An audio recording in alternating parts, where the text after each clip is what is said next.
Bismillahirrahmanirrahim. Assalamualaikum warahmatullahi wabarakatuh. Alhamdulillah. Allahumma sholli ala Muhammad wa ala ali Muhammad. Rabbi shrahli sadri wa yassirli amri wahlul 'uqdatam min lisani yafqahu qawli. Ya, alhamdulillah santri-santri yang dimuliakan Allah Subhanahu wa taala. Mohon maaf ya, dengarkan dulu saja. Ustadz akan menyampaikan kisah dulu, kurang lebih beberapa menit, paling 10 menitan. Setelah itu kita akan ada sesi tanya jawab ya. Nah, kalau nggak ada yang tanya nanti Ustadz yang tanya. Baik, anak-anak yang dimuliakan Allah Subhanahu wa taala, hari ini Ustadz akan berkisah tentang kisah yang ke-24. Nah, kisah yang ke-24.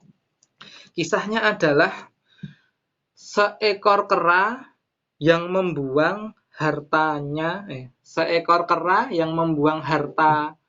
tuannya itu ke laut. Nah, ceritanya gitu. Jadi seekor kera yang membuang harta tuannya ke laut.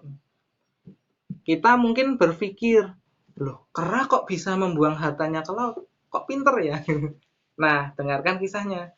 Ceritanya tuh begini. Jadi waktu itu ada seseorang pedagang, dia itu jualan ya. Ustadz nggak tahu ya jualan apa, tapi dia itu seorang pedagang. Kalau di kisah disebutkan dia itu jualan minuman. Nah, tapi orang itu curang karena jualan minumannya itu dicampur air. Maksudnya air putih ya. Ustadz berikan contoh biar mudah. Seperti di zamannya Umar bin Khattab, itu ada orang yang jualan susu, tapi dicampur air putih. Sehingga susunya tidak murni. Nah, orang ini juga sama. Dia berjualan juga minuman, tapi dicampur dengan air. Sehingga minumannya itu jadi merugikan bagi yang beli. Nah, ceritanya seperti itu. Jadi orang ini mencampurkan minuman yang asli dengan air yang harganya lebih rendah. Seharusnya kan kalau kita beli, misalkan kita beli apa ya, beli es jus misalkan, ya kan harusnya rasanya kan manis kan gitu harusnya. Tapi kalau dicampuri sama air putih, dicampuri dengan barang-barang yang lebih murah harganya, nanti akhirnya kan merugikan pelanggan karena rasanya jadi nggak enak ya. Nah, seperti itu. Jadi orang ini, pedagang ini jualan. Memang di kisah ini disebutkan dari hadis Nabi Muhammad Shallallahu Alaihi Wasallam dari Abu Hurairah radhiyallahu anhu dari Nabi Muhammad Shallallahu Alaihi Wasallam. Jadi ini sebuah hadis sahih yang diceritakan kepada para sahabat, kepada kita ya. Nah, pedagang ini adalah pedagang penipu. Jadi penipu itu orang yang mencurangi orang lain. Jadi kalau orang yang menipu berarti dia tidak jujur, jualan tapi tidak jujur. Nah, pedagang ini jualannya adalah jualan minuman yang dicampur dengan air sehingga merugikan pelanggan. Nah, qadarullah Allah mentakdirkan ya. Keranya si pedagang ini dia itu Ustadz gambarkan dulu ya ceritanya. Jadi pedagang ini itu sedang berlayar di laut ya, sedang berlayar di laut. Nah, di tengah laut itu kan kapalnya kan besar ya, kapalnya kan besar. Terus kapalnya itu ada tiangnya. Lalu ketika si pedagang ini ya sedang tidak bersama kera itu, pedagangnya kan pergi. Nah, keranya itu melihat harta yang ditinggalkan oleh pedagang itu. Nah, kera itu akhirnya dia melihat-lihat di tempat itu, lalu dia mengambil harta milik tuannya. Nah, yang diambil oleh kera itu adalah uang dalam bentuk dinar. Pernah dengar ya dinar ya? Dinar itu mata uang yang terbuat dari emas. Itu namanya dinar. Kalau dirham terbuat dari perak. Nah, sekarang kan sudah ada orang yang membuat uang dari dinar ya. Satu dinar kalau sekarang kurang lebih 2 jutaan kalau sekarang. Kalau dirham lebih murah 60-an ribu. Wallahu alam ya kalau sekarang ya. Nah, bayangkan uang itu harganya kalau sekarang kan 2 juta itu banyak banget. Satu dinar. Nah, yang diambil oleh kera itu banyak, cukup banyak. Jadi dia kalau uang dinar kan pakainya kan koin ya, pakai koin. Nah, koinnya tuh ada banyak banget koinnya. Dia ambil tuh. Nah, ya contoh lah segini. Nih. Nah, ini pakai karung besar banget. Ini krecek ini. Ini anggap aja segini lah, besar banget ini diambil, ya. Nah, uangnya terus diambil sama kera itu. Lalu di kapal itu, di kapal itu ada tiang tinggi. Oke, ada tiang tinggi, lalu orang itu ini orang itu monyet itu lalu naik ke tiang itu, lalu berdiri di sini sambil membawa uang dinar tadi. Nah, kan tidak ada ini nih, tidak ada pedagangnya toh, nggak ada yang punya kan. Nah, lalu kera ini mengambil uang dinar itu, gini caranya, anggap aja ini tiang ya, terus keranya atau monyetnya itu ngambil uang, yang satu dibuang ke kanan, yang satu dibuang ke kiri. Tapi buangnya bukan di kapal, buangnya di laut. Karena kapalnya di tengah laut, ya. Keranya itu ngambil satu uang, dibuang di laut satu. Nanti ngambil uang, dibuang di kapal. Lalu kera itu mengambil lagi uang, dibuang di laut.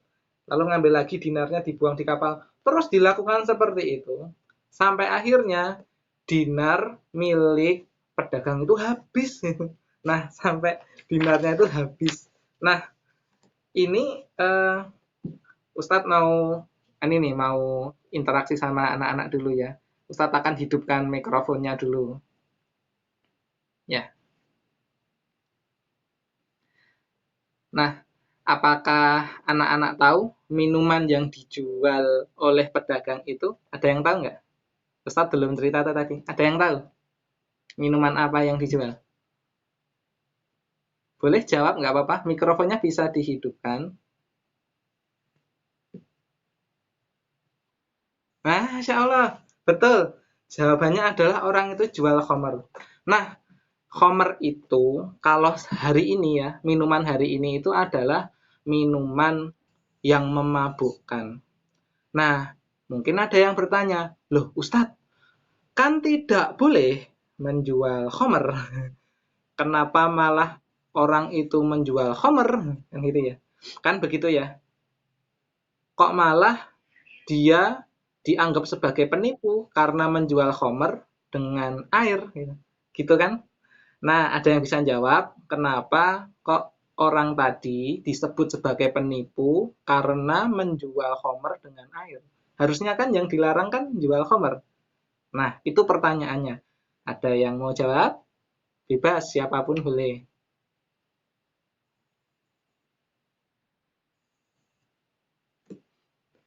Aduh, gimana?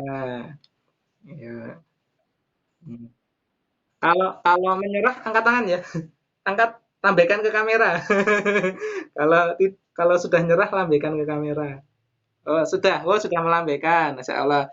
Ustadz lihat yang lain. Siapa yang melambaikan? Oh, belum. Oke. Ustadz hitung 5 hitungan. Kalau nggak ada yang jawab, nanti Ustadz jawab. 5.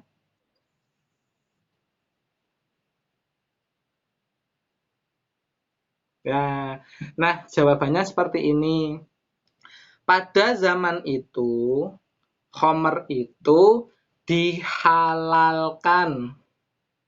Pada zaman itu, zaman kejadian pedagang tadi sama kera tadi, Homer itu dihalalkan. Beda dengan aturan di Islam hari ini. Kalau hari ini, Homer diharamkan. Nggak boleh, tidak boleh kalau zaman kita. Jadi kalau ada yang jual Homer, ya, minum Homer sampai mabuk, itu tidak boleh. Tapi zaman itu boleh, masih dihalalkan. Nah, lalu pertanyaannya, kalau Islam itu sejarahnya tentang Homer bagaimana? Sejarah itu maksudnya zaman dulu. Sebenarnya gini, dulu sebelum Islam datang, Homer itu halal. Nah, pada waktu Islam datang, turun Al-Quran, Homer itu tidak langsung diharamkan, tapi pengharamannya itu berproses. Nah, awalnya kan gini ceritanya. Waktu itu ketika Al-Quran pertama kali turun membahas tentang khamr, Allah tidak langsung mengharamkan, tapi mencela keburukan dari khamr. Jadi bahasa mudahnya seperti ini. Khamr itu buruk banget, walaupun ada manfaatnya. Walaupun ada manfaatnya, tapi manfaatnya sedikit banget. Itu seperti itu. Waktu itu Allah mencelanya seperti itu. Nah, tahap yang kedua, kan turun Quran lagi nih, membahas khamr juga. Nah, tahap yang kedua adalah Allah mengharamkan khamr. Tapi sebelum sholat, maksudnya gini, waktu itu ada orang sedang sholat kan, Allahu Akbar. Nah, terus bacanya surat Al-Kafirun dulu. Qul ya ayyuhal kafirun la a'budu ma ta'budun wala antum abiduna ma a'budu wala ana abidum ma abatum ya. Wala antum abiduna ma a'budu wala ana abidum ma abatum wala ana abidum ma abatum wala antum abiduna ma a'budu wala ana abidum ma abatum wala antum. Loh, kok muter-muter? Bener, muter-muter. Iya toh, muter-muter toh. Nah, orang yang sholat tadi bacanya itu muter-muter, nggak selesai-selesai. Nah, kenapa? Kenapa kok baca surat Al-Kafirunnya muter-muter? Karena dia mabuk, mabuk minum khamr. Nah, karena kejadian itu, Allah tuh menegur khamr itu, jadi jangan minum khamr sebelum. Jadi jangan minum khamr kalau mau sholat, soalnya nanti tidak terjadi peristiwa kayak tadi muter-muter. Paham ya? Nah, bener nggak? Ada yang mau tanya? Paham nggak ini maksudnya? Paham? Bener? Kalau nggak, kalau belum usah jelaskan lagi. Ceritanya seperti itu. Jadi ada dua tahap. Yang pertama, Allah mencela khamr. Khamr itu buruk, walaupun ada manfaatnya sedikit. Nah, yang kedua, Allah memperkuat lagi dengan cara jangan minum khamr sebelum sholat. Karena orang tadi ketika mau sholat minum khamr dulu. Ya, coba dibayangkan, mau sholat minum khamr dulu. Allahu Akbar. Terus muter-muter baca Al-Kafirun kayak tadi. Nah, setelah itu, tahap yang ketiga, Allah menurunkan ayat yang mengharamkan khamr tadi. Nah, tahapnya seperti itu. Jadi, Allah itu ketika melarang seseorang dalam suatu apa ya, barang-barang yang haram itu tidak apa untuk khamr ya, tidak langsung haram itu enggak, tapi ada prosesnya.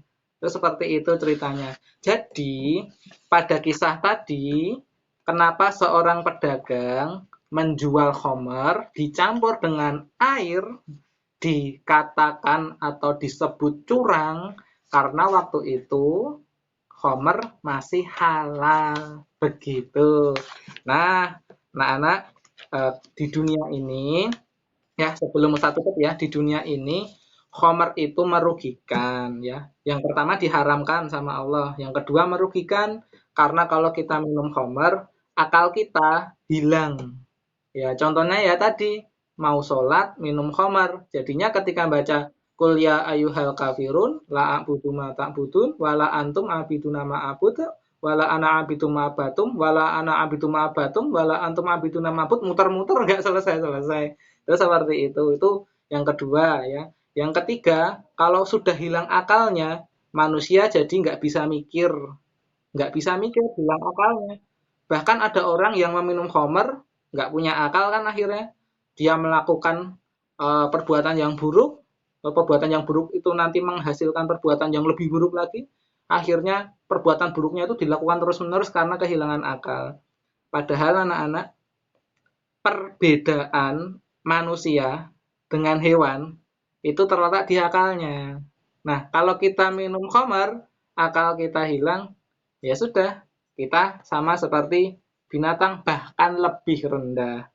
Ya, karena kita manusia, Allah berikan akal, Allah berikan hati.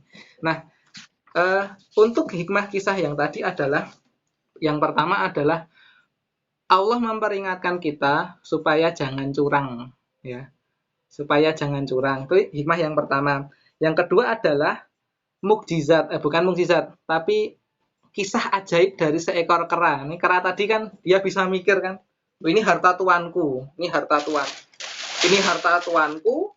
Lalu karena pedagangnya itu, si tuannya kera itu berbuat apa namanya curang, nah, akhirnya dia membagi dua, yang satu dibuang ke laut, yang satu uangnya dibuang ke kapal. Karena menurut si kera tadi, yang dibuang di kapal itu adalah harta yang halal, yang tidak tercampur dengan perilaku penipuan. Seperti itu. Itu hikmah yang kedua. Nah, yang ketiga adalah khamar pada zaman dahulu dihalalkan. Nah, besok kalau kita di surga, semua minuman yang diharamkan di dunia juga akan dihalalkan seperti khamar. Besok kalau di surga, khamar akan halal. Tapi besok di surga ya, bukan di dunia. Karena kalau di dunia itu khamar itu memabukkan. Nah, kalau di surga tidak akan ada mabuk-mabuk kayak gitu. Nah, itu di surga besok seperti itu. Nah, hikmah yang keempat adalah boleh boleh mengarungi samudra dan berdagang di laut itu boleh. Nah, yang kelima adalah sudah ada kapal dan dinar sejak zaman dahulu. Nah, itu hikmah, ada 5 hikmah dari kisah yang tadi. Baik, apakah ada yang mau bertanya? Silahkan kalau ada yang mau bertanya. Bebas, boleh bebas. Siapa yang mau bertanya? Oh ya, silahkan, silahkan. Tafadhol. Ini, tafadhol. Dek Lala. Oh ya, samudra itu lautan yang sangat luas. Itu namanya samudra. Gini, supaya lebih mudah. Eh, Siapa yang pernah ke Laut Selatan, ke Pantai Selatan? Ada yang pernah? Pantai Selatan. Pantai Parangtritis atau Depok atau pantai apa ya? Ke Pantai Baru, Waru, apalagi Gua Cemara. Itu kan laut tuh itu. Itu kan pantai. Kalau pantai kan pinggiran laut itu namanya pantai. Nanti kalau sudah masuk ke airnya lebih jauh lagi, nah itu namanya sudah laut. Tapi kalau ke selatan terus sampai Australia ke selatan terus, nah itu nanti sudah samudra karena lautnya luas sekali. Coba nanti Ustadz anu ya, Ustadz carikan video atau apa yang menggambarkan samudra itu seperti apa gitu ya. Ustadz belum anu nih, belum nyari nih. Coba nanti saya carikan ya. Baik. Nah, ada pertanyaan lagi? Boleh, monggo silahkan. Kak Rumaiso, Kak Naila, Kak Zaki, boleh silahkan.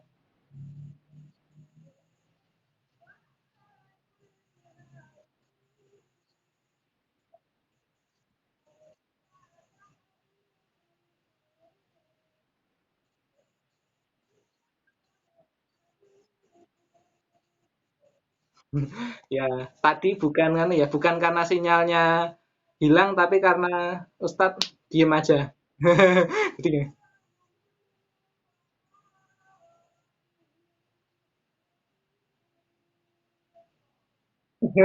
ya gitu ya, oke. Ya seperti itu. Baik, kalau kalau tidak ada pertanyaan, karena ini sebentar lagi sholat isya, mungkin 5 menitan lagi sholat isya, kita akhiri kisahnya sampai di sini. Baik, santri-santri yang Ustadz sayangi dan Ustadz banggakan, yang dirahmati Allah Subhanahu Wa Taala, marilah kita tutup kisah kita pada malam hari ini dengan membaca hamdalah, istighfar, dan disempurnakan dengan kafaratul majelis. Alhamdulillahirabbil alamin. Astaghfirullah wa atubu ilaih. Astaghfirullah wa atubu ilaih. Astaghfirullah wa atubu ilaih. Subhanakallahumma wa bihamdika asyhadu alla ilaha illa anta astaghfiruka wa atubu ilaik. Saat akhiri ya, sampai jumpa lagi di pertemuan kisah TPQ RPQ selanjutnya. Assalamualaikum warahmatullahi wabarakatuh.